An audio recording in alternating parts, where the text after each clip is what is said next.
making more progress now, yes. Dear, we're making more progress now, yes. Dear, we're making more progress now. Still have a long way to go. They promised to bring us more revenue and quality. Promised to bring us more revenue and quality. Promised to bring us more revenue and quality. Instead is now on its way. Yes, dear, we're making more progress.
Hello everybody, this is Brian O'Haron, and again we're in August here on a nice summer night, August 7th, 2008.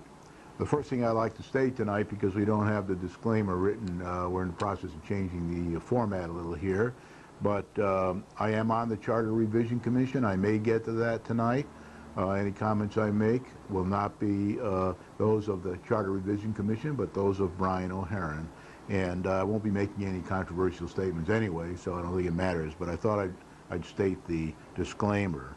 And tonight you're going to see our first guest for quite a while I read through this. Our first guest tonight is the proverbial chicken that crossed the road. We are told that when various people in history were asked why did the chicken cross the road, many had very interesting answers. I'm not quite sure these answers came from the people or from comedians along the way who made them up, but Plato answered, for the better good. Aristotle answered, to actualize its potential. John Constable, the artist, answered, to get a better view. I was told this story somewhere along the line, and it has a ring of truth to it. Some businessmen were in a meeting with a few others, non-business people, and a motion was made, seconded, and comments were requested, as is the general modus operandi at these meetings. The motion was, why did the chicken cross the road? And the businessmen said, to get to the additional revenue. The others responded, well, we must say this because we have said it for many years every time this question is asked, and we will repeat it again and again for your benefit. Various studies have shown that for a long time there have been chickens crossing roads everywhere in the world. Some chickens take longer than others, and some roads are wider than others. Some roads are made of soil and some are not. Oh, and well, the sky may be blue when it's not raining, or may be some shade of gray if it is raining, and that may confuse the chicken. There may even be a rainbow if the sun is shining, confusing the chicken even further. "I have an idea," said one of the others. "Let's establish a committee of 15 or more to study the question, preferably using the internet to gain faster access, finding out where all of these chickens and roads are located, and perhaps we can bond a study and pay interest so we can attempt to see if there is a way to create a rainbow without waiting for the sun to shine on a rainy day." "Hey, wait," said another of the others. "Wait a minute. What about the chicken saving energy when the sun is shining and the clouds are not in the way? I have a tool at home that will help the chicken save the energy. I can do it myself to save money." Well, some say that chickens taste like alligators and snakes, as do frogs taste like chickens. If the chicken is carrying an egg, the trip may take longer than if not. And if it only has one leg, it may have to hop instead of run or walk to get to the other side, thus using more energy. If the SUVs become extinct because of the high cost of energy, then the chicken can only be injured by an energy-efficient automobile, scooter, or bicycle, and that would be a big plus. Maybe we can use the chicken to generate energy as he crosses the road. We propose that we establish a large chicken crossing the road committee to do a study and exhaustive report including as many pages and people as possible. We can take the money from the fund balance or borrow it if necessary. Oh yes, maybe we can even have a summit meeting. Maybe that will help. One of the businessmen finally piped up saying, "Move the question." This doesn't happen here, of course, or maybe it does. Watch the Selectmen meeting rerun on Saturday at 9 a.m., Channel 13, and see for yourself. Thanks to Selectmen Let's Get It Done for moving the question.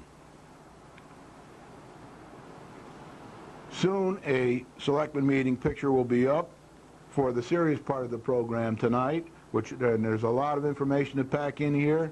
So I'll get on with it right away by going to the agenda for August 7th, 2008 program. Number one, we just had the comments.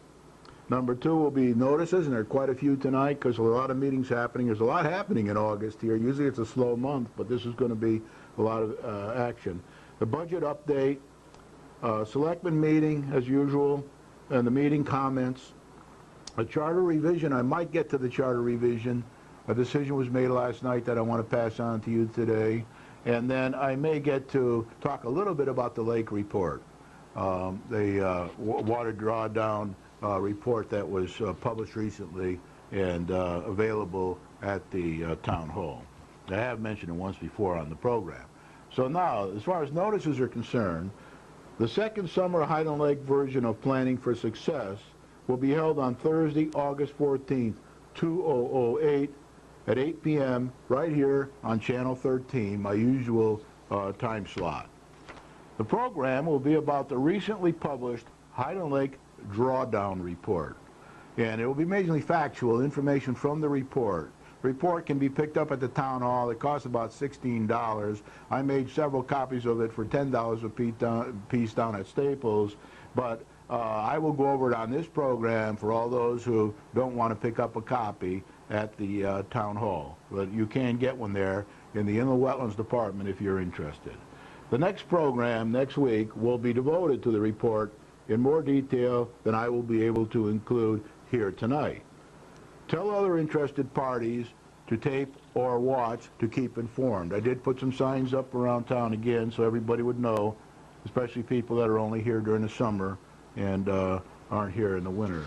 The special selectmen meeting planned for June 30th, 2008 will be rescheduled for a future date or included in a regular select meeting later this month or during September. I checked with the town hall on that, and that's kind of the latest information. And that's where they're going to move money between different departments, end of year type moving around of money. The third annual town budget meeting will be held on Wednesday, August 13th, 2008, at 7 p.m. at the Gilbert School. So we'll have another chance to go and listen to the budget information, and then either try to reduce it, but not increase it, or pass it on to the town budget referendum. And at this meeting, there will be a date set for the next town budget referendum, the third town budget referendum. Attorney Dixon has once again been chosen to moderate the meeting. It is a public meeting, and public input, as usual, will be welcome. A date of August 18, 2008 was set for a special town meeting for the sale of lots 29 to 34 located on East Wakefield Boulevard to be held in the P. Francis Hicks Room at 7 p.m. Please come and help us get this valuable land on the tax rolls, plus make some residents happy that they'll be able to buy this property from us. The second required Charter Revision Commission public hearing, we've already had one beginning of the year. The second required Charter Revision Commission public hearing concerning recommendations to the selectmen regarding recommended charter changes will be on Wednesday, August 19th, 2008. That was confirmed last night at our meeting at 7 p.m. in the band room at Pearson School. Please come if you are interested. And if the band room overflows, I'm sure there's a backup probably in the auditorium at the Pearson School if the thing becomes too crowded. Nobody knows, of course, how many people will show up, but I imagine there'll be quite a few because there are some public interest groups that are interested in this. But okay, copies of the recommendation will be available in the town clerk's office during the week before the public hearing. So if you're interested in picking up a copy, you go to the town clerk's office and they'll be there. Now I'd like to get into talking about the selectmen meeting that was held on Monday, August 4th, 2008, in the P. Francis Hicks Room. This time I'm going to start with a major status board because I feel now that this is coming into more prominence since we got the goals and objectives for the town manager and the town employees and the school's Board of Education. So this becomes much more important now, as I said last time we talked about it. So again, elect businessmen as a majority of selectmen, done, that's red. Establish and publish high-level business priorities. That's begun now with the new goals and objectives, so that's blue, which means in progress. Delegate authority for line manager to make decisions 95% of the time. I still think we got work to do on that. Although I had it in red, I'm considering putting it back to blue because I think we got to get more of these things that happen in the town meeting, in the selectmen meeting, especially in the town manager's report, delegated down to his employees, so that his direct reports and their direct reports, so that he can concentrate more on his own goals and objectives and start letting us know more about how those are progressing from meeting to meeting. So I'm having some thoughts about this, and I'll probably change it back to blue and until we get more. We got our delegation down to the town manager. Now we got to get it down lower in his organization and give him the support that he needs to be able to do his goals and objectives on time, because he is being measured on those goals and objectives, and we want to help him achieve them because that's what's good for us, him, and the town. Change the charter where necessary to run as a business. The Charter Commission is moving forward, and we're getting to the point now where within a month or so we should be sending the recommendations to the selectmen. They will in turn consider them, either give them back to the commission or make a decision to have their selectmen public hearing and then continue on to get something either agreed or not agreed on the November 4th ballot.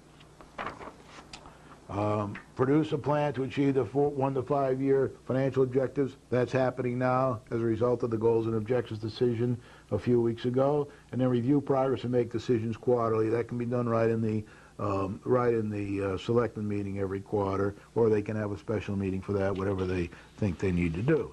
Again, red means achieved, blue means in progress, but will take time, and I mean it will take time. Some of this stuff will take months and years to achieve. And yellow means not yet started, but of course we don't have any more yellow there now. We're all in the red and blue area, and things are moving. Now, by the way, we are now in the fourth quarter since the businessmen were elected.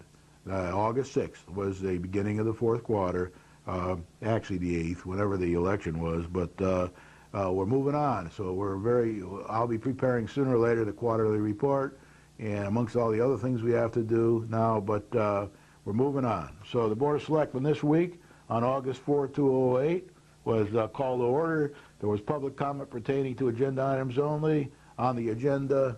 Agenda review was on the agenda. Approval of minutes of previous meeting. As usual, they always do that. The red are the policy issues.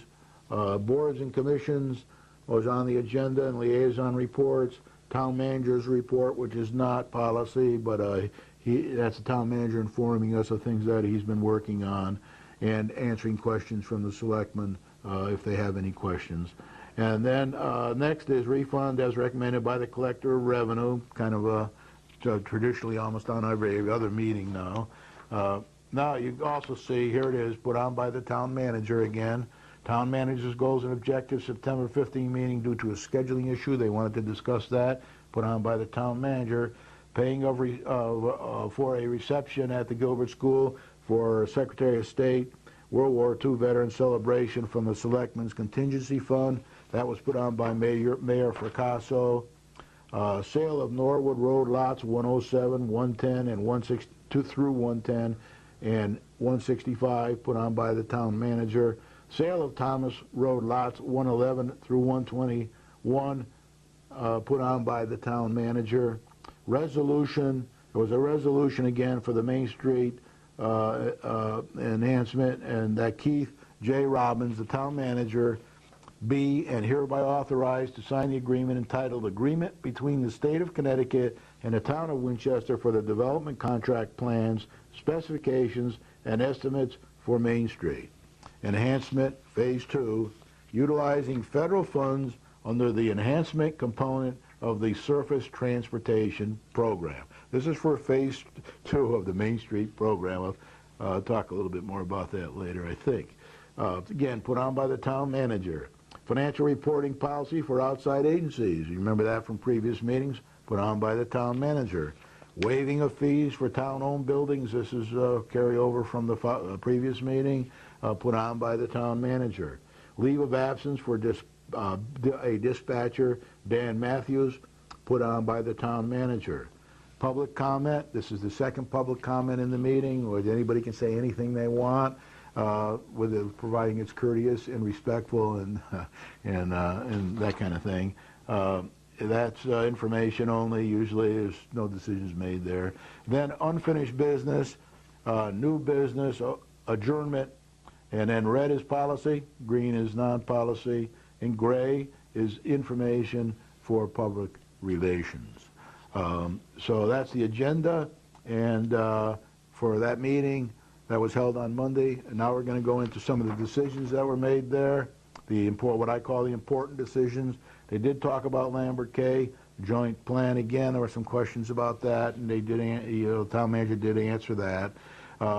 Selectman Ham had an excused absence, so he wasn't at the meeting, and you see that in the voting numbers as we go through. But anyway, number 182 this year, vote to refund as recommended by the Collector of Revenue, Arlene Boughton. That was 08, 04, 08 meeting, Monday. Motion, Selectman Perez. Second Berlinski. Unanimous decision. 183. By the way, these usually get voted on unanimously. I haven't seen one yet that hasn't been, so it's kind of a nit, really, but it needs to be done, and sooner or later we'll probably find one where there's some question on. 183, vote to authorize the payment for the reception at the Gilbert School for the Secretary of State World War II Veteran Celebration to be taken from the Selectmen's Contingency Fund. That was about $50 in cookies and some punch, and but that was a motion made by Selectman Fracasso, seconded by Selectman Bianca, and a unanimous decision. Kind of a no-brainer there. Very good cause, very little money. It's kind of interesting. It even has to be brought up at these meetings. Here we are needing revenue and needing the enterprise corridor done and the POCD finished, and we have to vote on cookies and punch for a very important dinner, or gathering, I should say. So that happened all right. Thanks, everybody, for that. The veterans deserve it. That meeting did take place yesterday, and it went very successfully from all I can feedback I got from people that went. 184, vote that it is in the best interest of the town to sell lots 107, 110, and 165 located at Norwood Road and refer to the Planning and Zoning Commission and any other commission deemed necessary. Motion, Selectman Liskin. Second, Selectman Berlinski. The vote was yes 4, no 2. Selectman Perez and Selectman Renzullo. There'll be a little more about that later in the program. 185, vote to amend the original 184 to move ahead with the sale of lots 107 through 110 and 165 located at Norwood Road. This actually came in before the final vote here, so you'll see in a minute how it went. The motion was by Selectman Capabianca. The second was by Selectman Berlinski, and it was yes 3, no 3. Only 6 votes because Selectman Ham wasn't there, so the motion failed. So then they went back to the original motion, and they passed it 4 to 2. Okay, so there was an attempt to go ahead and approve that sale, but a tie, and a tie means you lose. So it was no and not yes. Motion failed. 186, vote that it is in the best interest of the town to sell property located at Thomas Road, lots 111 through 121. And it was motioned by Selectman Capabianca, seconded by Selectman Berlinski, and again, yes 4, the 4 Republicans that were there, and no 2, Selectman Renzullo and Selectman Perez. So those issues will come back up again at a future meeting after the Planning and Zoning Commission and any other commission that needs to look at these looks at them, and they'll be back on the agenda in future weeks. Next was 187, vote that Keith J. Robbins, town manager, be and hereby authorized to sign the agreement entitled Agreement between the State of Connecticut and the Town of Winchester for the development of contract plans, specifications, and estimates for Main Street Enhancement Phase 2, utilizing federal funds under the enhancement component of the Surface Transportation Program. I've read that twice, but this is good news because this means we're moving on with this program, the Main Street Enhancement Phase 2, and things are starting to move there, and they'll go one step at a time. Once these design specifications are done and all, then the town can decide what they can do with the money available, how far they can get, and some decisions will have to be made about implementation at that time. The motion was by Selectman Capabianca, seconded by Selectman Liskin, and it was voted on unanimously. A very good vote, unanimously, to keep moving with this Main Street Enhancement Phase 2. It's good for the town, it's good for everybody, and these unanimous votes on these kind of issues are very important. It's kind of a no-brainer. I don't think anybody's going to vote no on that, but that's a different story. 188, vote to readopt the policy as stated in 1998 for financial reporting outside agencies. Motion, Selectman Capabianca. Second, Selectman Berlinski. Yes, 5, no, 1, Selectman Perez. So that passed. And it turned out that they didn't want to make any changes to it, but just continue on the way it had in the past. The next is 189, vote to grant a leave of absence to dispatcher Daniel Matthews so he may attend training for another job.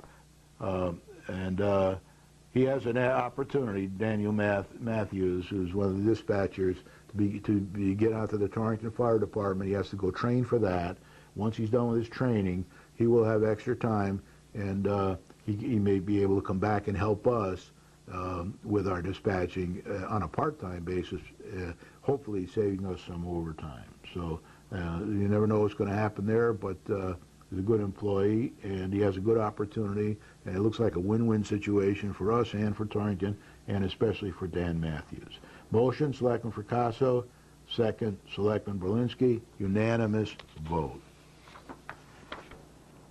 Anywhere we can save money, like on overtime, and we can have good employees that are already trained coming back to work for us when they leave. That's one thing you do in business. You never break ties with good people. You encourage them to leave, and if they have a better opportunity, and you can't do better for them, and then you hope someday, if you need them back and they're not happy in their new position, that you can get them back to help you. And that's how you build relationships with people, and you never know. A lot of people come back with a lot more training, and they're very helpful to you and to themselves. Red complete, blue in process, yellow not yet started.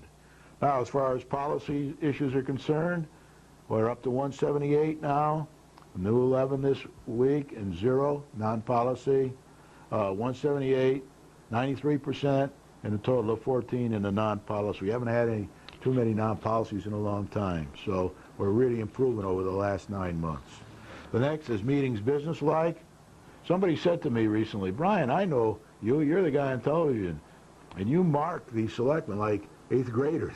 And I said, well, looks like you might be helping a little, because we're going in the right direction here. As far as business-like meetings are concerned, we had another good one here.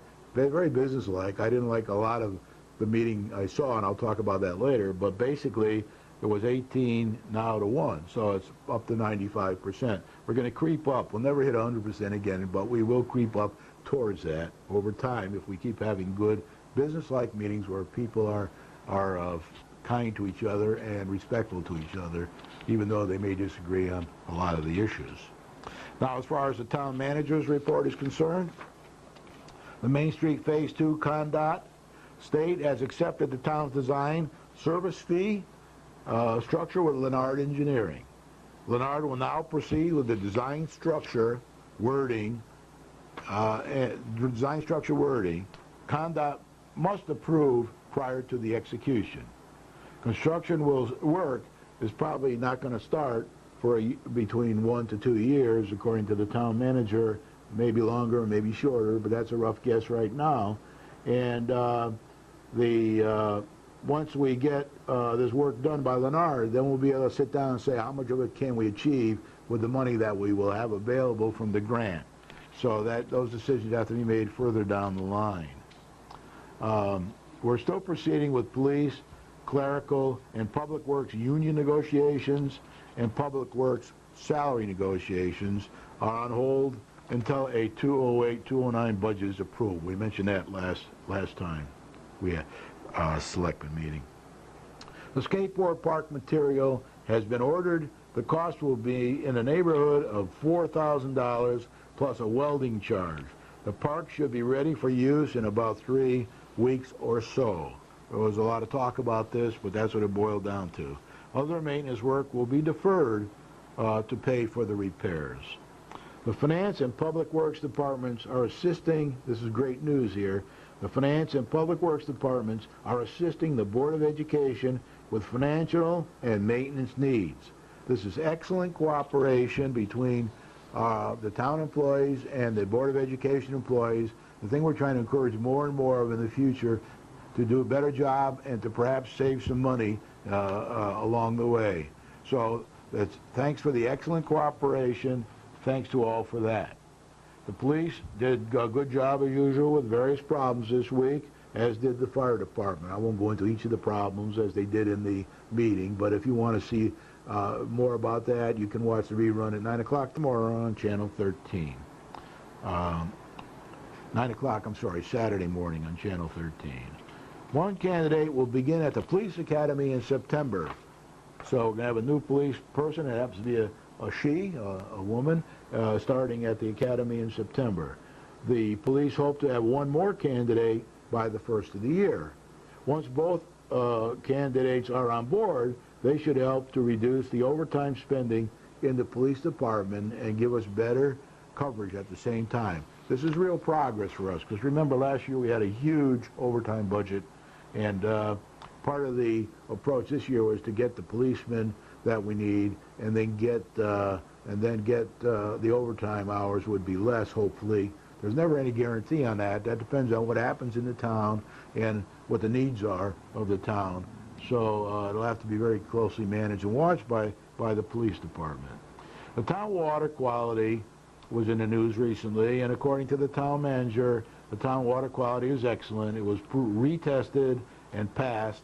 The problem was a spigot contamination in one test location, not the water quality itself.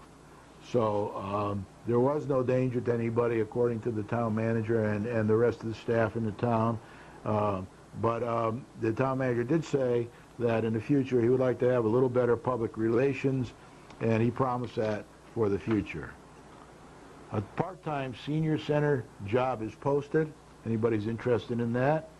The recreation department position is held up as a job description and posting have to be approved by the Civil Service Commission, and there's some reason, good reason why they were still working on that. This should proceed soon with adequate disclosure to the people applying that until we know better, this is a half-time job until the budget is passed, and then it may or may not be a full-time job if depending about whether or not the money is still in the budget when the budget finally gets passed, either next referendum or the following one and whenever it happens. Lambert K is moving forward. There was quite a bit of discussion on this. Another meeting will soon be held in an attempt to establish who is liable for the cleanup on the property. The town or previous owner may be liable for the cleanup, or at least some of the cleanup. Nobody knows. That's still being looked into. The grant money is still available. The Lambert K people are still interested, and that was reiterated at this meeting. The grant money is still available from the Environmental Protection Agency, EPA, and that grant money is kind of a revolving grant money. I don't know all the points about it, but this Lambert K won't be the last people that can take advantage of this grant money. Other people coming to town that having similar needs will also be able to apply. I don't know all the technicalities, but if anybody's interested, contact the town manager and or the finance director, and maybe they can help this, or even the planning director of planning in the town hall. So I want to say one thing about this town manager report. It's getting better and better all the time, but in the long run, what we really need to do is get him reporting every other week on his goals and objectives, and bring everybody up to speed where we stand on that, and then not reporting on a lot of these things that he probably is reporting on now, because he has to be given a fair chance to make his goals and objectives, and he can't be fighting fires all the time. He's got to concentrate on the big issues, the goals and objectives, and he's got to get his plans together. So when he gets reviewed on the 22nd of September, which it's been changed to now, it will be a fair review, and he will be fairly treated. So I ask all the selectmen to help the town manager to concentrate on the real big issues, the real issues that he's being employed to do and that he will be measured on. And let's not try to micromanage him like we did again at this last meeting. Let's not try to deal with the smaller issues. Let's let his direct reports deal with those issues, and he probably shouldn't even have to bring them up at these meetings. So I want to try to put in a plea there to help the town manager, and let's give him every. Sometimes I think people are trying to distract him from doing the right things, from doing the things he should be doing, and I don't think that's healthy for our town. Meeting comments. Selectman Ham was excused, as I said, from attendance at this meeting. We'll be back again at the next one. That's his first miss, I think, during the year. Another business-like but not very efficient meeting. Too much discussion that should have been held outside of the meeting with the town manager or one of his direct reports, or more to the point, at the selectman meeting. When I first started in sales, and I did do a lot of technical sales support around the world, and I got out over, I think I was in France once trying to sell somebody on a huge system, and multi-millions of dollar computer system in those days. And I sold them on it, the technical aspects of it, and I kept going. And the salesman got me aside, and he said, Brian, you made your point. He said, don't keep going on because he might reverse his decision and not buy our equipment. Once you made the sale or made your point, then knock it off and get on. Let's get on with it. Don't take that risk. So I say that to the selectmen too. Once you make your point, stop. And if anybody wants to watch this meeting on Saturday morning at 9, you can see where people make their point and then go on and on and on and on and on. And as a result, the meeting, and they even start talking about issues that have nothing to do with what they started out doing. And the meeting goes on for twice the length of time that it should be going on for. And that means that that time can't be spent on doing the real priority issues that we have in the town. And that's where we want to concentrate our very senior management in this town on getting the right problems addressed and not dealing with being sidetracked by a lot of smaller problems. So this meeting, again, was very businesslike, but not very efficient. It took twice as long as it should have, too much discussion, as I said, these things should have been held outside with the town manager or more to the point at the selectmen meeting. Lots of bicycle shedding was going on by the minority party, especially concerning Highland Lake issues, the sales of the lots at Highland Lake. We started to talk about selling some lots. We ended up talking about the problems with Sucker Brook and the whole lake and 20 years ago and reports and this and that, and it went on and on and on, and it went on too long. So there was a lot of bicycle shedding, talking about things that weren't even germane to the meeting. Again, especially concerning Highland Lake issues where information was jumbled into a gumbo, to say the least. And if you ever go to New Orleans, they have a very famous dish called the gumbo, and they throw everything into it. Anything goes with gumbo.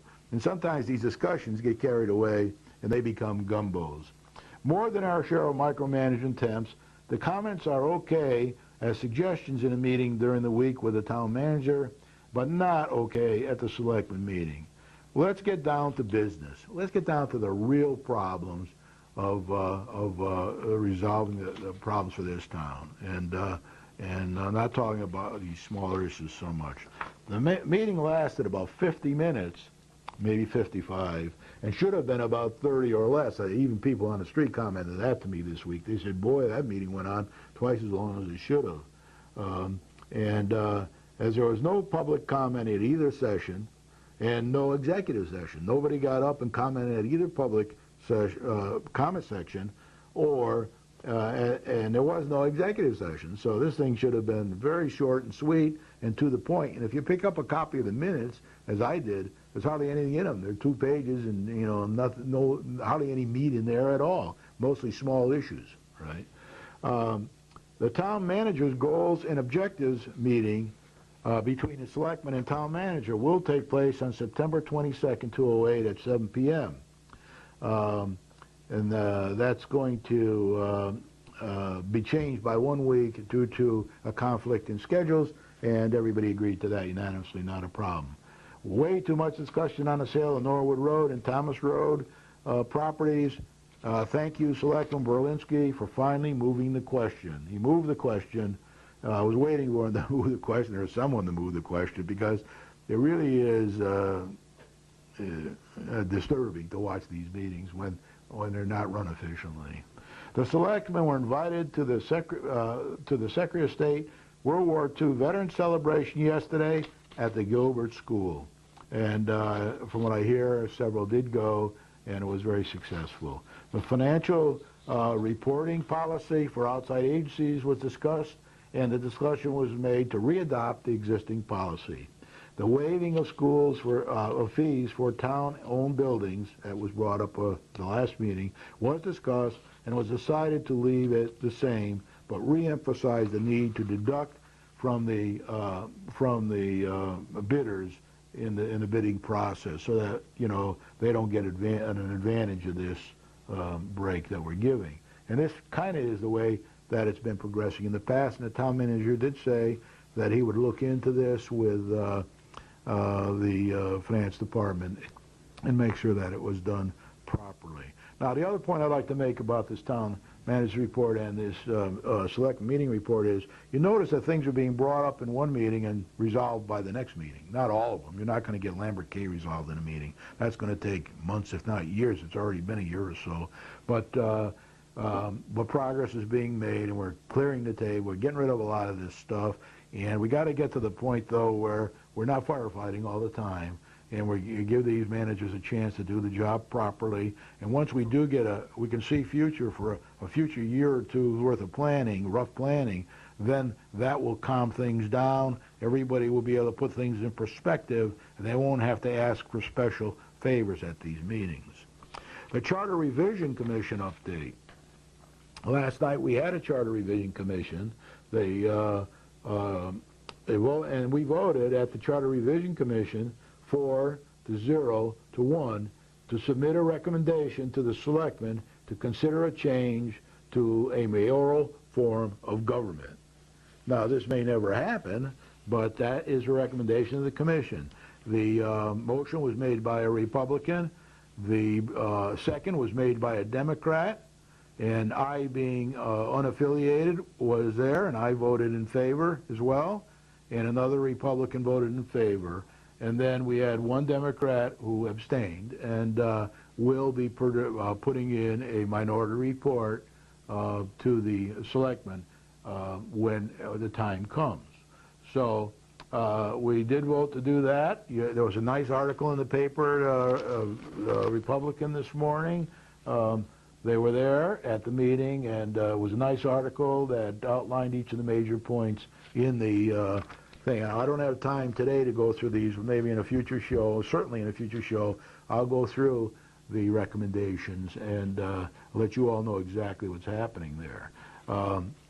The Charter Revision Commission will hold a public hearing, and this is very important for all of you who are interested in this. They'll hold a public hearing on Wednesday, August 19th, 2008. I'm repeating this because it's so important, at 7 p.m. in the Pearson School Band Room to discuss the recommendation and listen to the public. This is a must. The Charter Revision Commission must hold its second public hearing and will.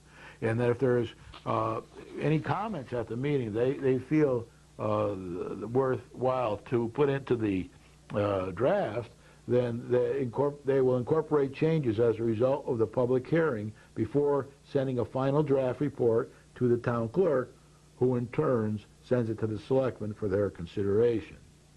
The selectmen will vote to accept the recommendations from the Charter Revision Commission with or without exceptions, or they can choose to send it back to the draft back to the Charter Revision Commission for changes. Once the selectmen receive the draft back from the commission, after they consider any changes or not, the selectmen must hold a public hearing before proceeding to place the question on the November 4th, 2008 ballot. That's the same where we are going to elect our president and whoever else is on these up for office on November 4th, 2008.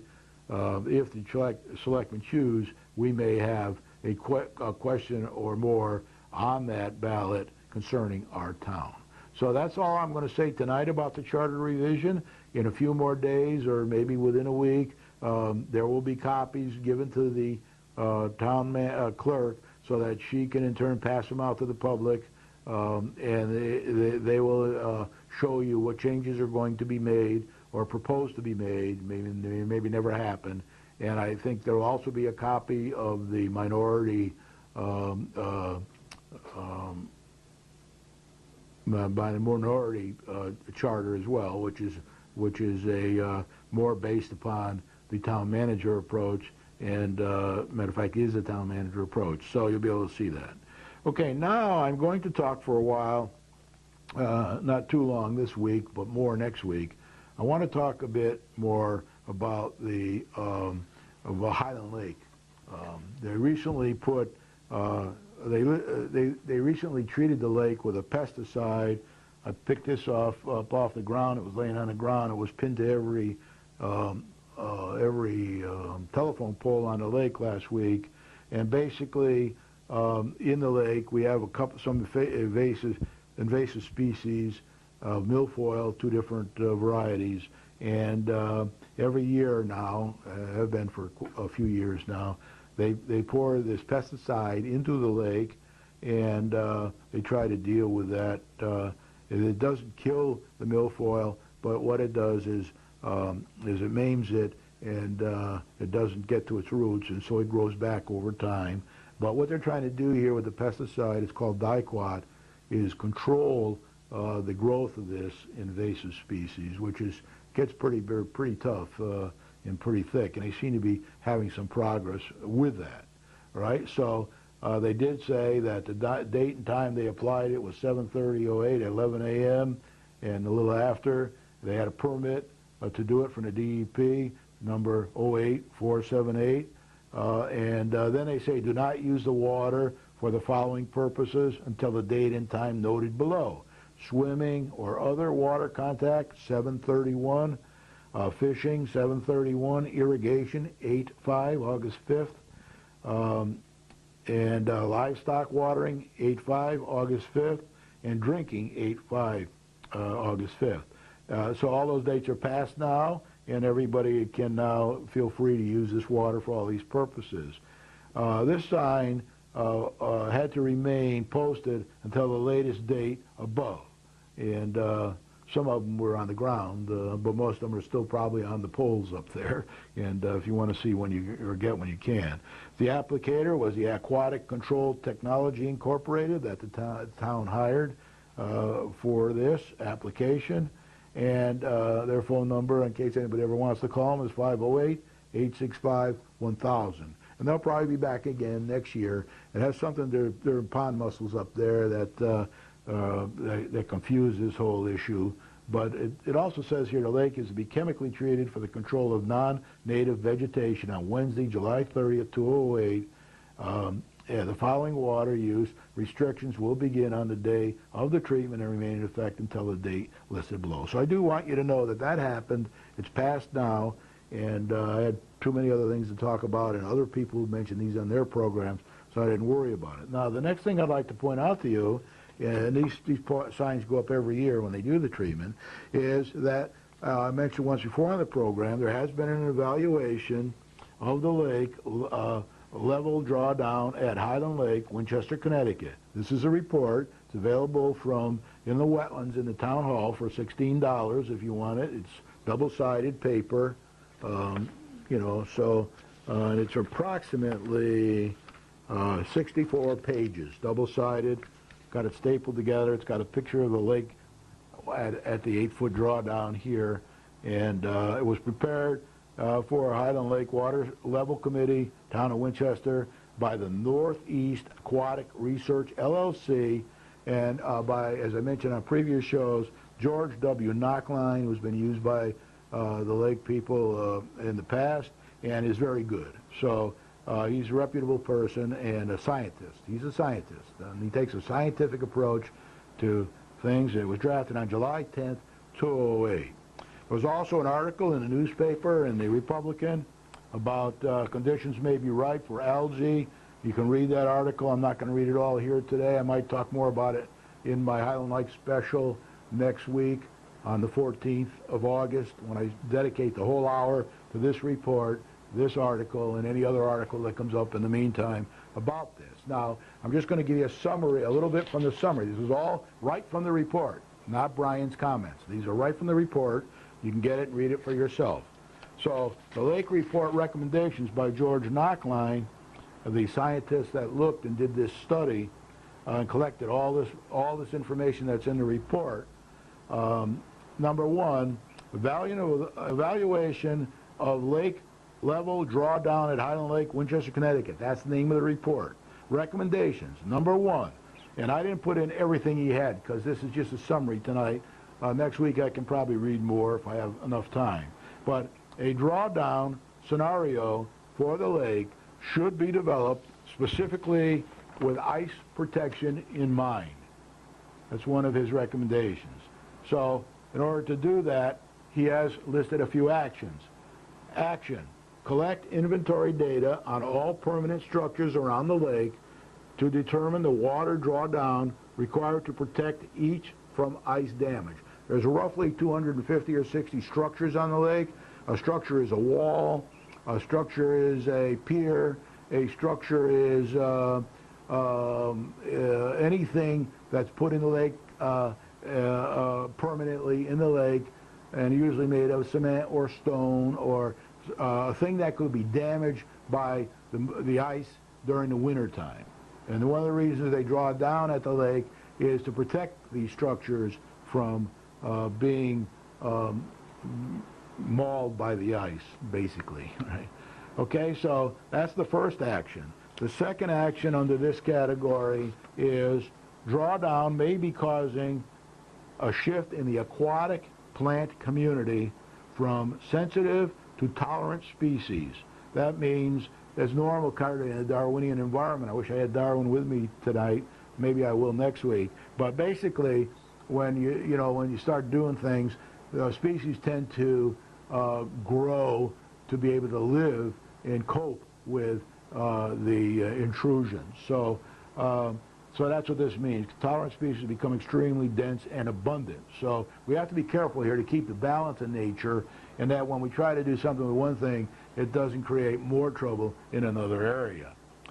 So now,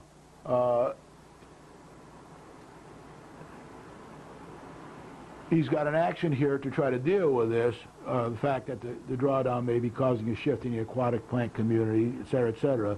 His action one is collect detailed aquatic plant mapping data that cross-references the species present to the water depths of both deep and shallow drawdown control zones. The shallow drawdowns, this is Brian's comment now, have been about 3 to 4 feet for a couple of years, and then 6 to 8 feet for a year, and then 3 to 4 feet for a few years, and then 6 to 8 feet. And that's what he means here by those drawdown control zones. Action 2, inventory aquatic plant growth in areas of both steep and shallow water depth contours. So that's important to the scientist. This is getting data for him to further analyze the situation in a lake. Number 3, deep water dissolved oxygen may be the most serious consequence of the drawdown. More frequent data is needed to track this condition over time. This is the third thing he brought up. He brought up 3 different things. So this is the third one, and his action here on the dissolved oxygen is to collect oxygen/temperature profiles from each of the 3 bays monthly, beginning after ice out. Now, I've defined ice out for you here. Ice melted. That means after all the ice is melted for the winter, that's called ice out. I don't know why they don't just say after all the ice is melted, but basically that's what that is. And progressing until the lake is isothermal. And isothermal means occurring at constant temperature. So once the lake gets back to a constant temperature in the fall. So he's making some recommendations here to do some measurements under those conditions, right? So under these conditions, right? So far he's made a lot of recommendations to do measurements, and I'll talk about that in a second.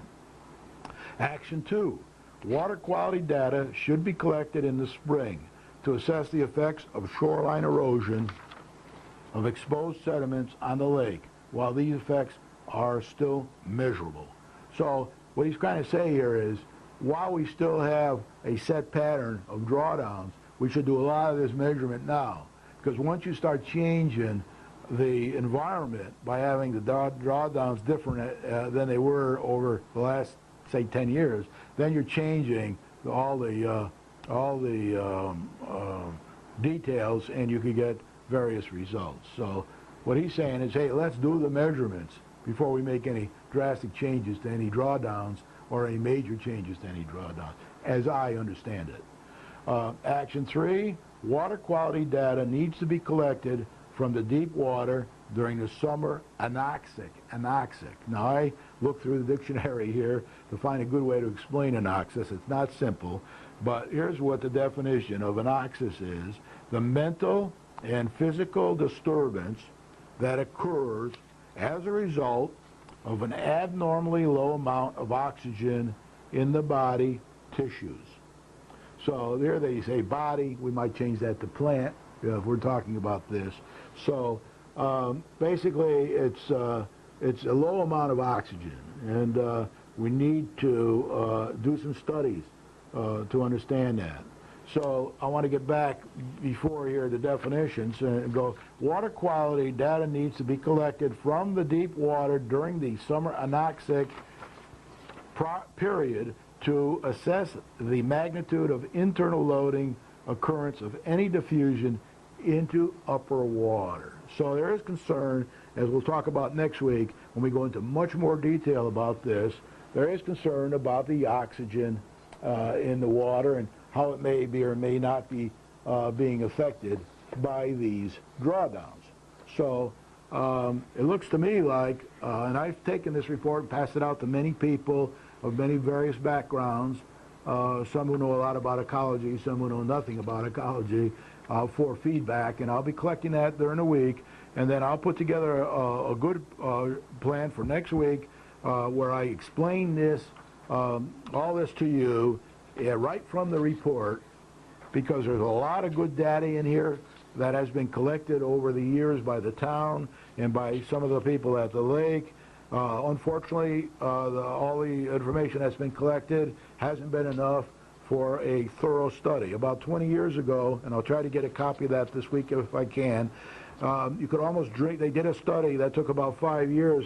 The state did a study, the EP, and the study basically said, it was a pretty thick report, but it basically said you could almost drink the water, and that the water was very clear, and also that the septic systems around the lake really didn't hurt, if I remember correctly. They really didn't hurt the lake that much over the many, many years that the septic systems were there. Now, there's no doubt that having the sewers is much better than that. But and over the years, we've been going down in our quality, and it says so in this report. And I'll talk a bit about that next week. But basically, this report is full of data that was collected. Here's a picture of it being measured, and there's all kinds of tables in here and graphs about data. So I'll be going through this next week as much as I can fit into the hour, and I'll try to go through the most important things in this report. And but it looks to me like what he's basically saying is, let's do a lot more study. It'll probably take many years to do these studies. Let's get the information. Let's keep the conditions sort of similar while we're doing it. And he makes no recommendations at all to the commission or committee about drawdowns in their own, except that they should be basically, the major consideration should be the impact on the structures, the walls and the structures in the lake. With that, I say thank you very much. I'll try to tune in next week if you're interested in the lake and its ecology and the drawdown schedules, and pass the word around. You'll see my signs up around, and I appreciate you watching. I'm getting a lot of good feedback from people. Some people say they'd rather watch this summary of the select meeting than the select meeting itself. Thank you.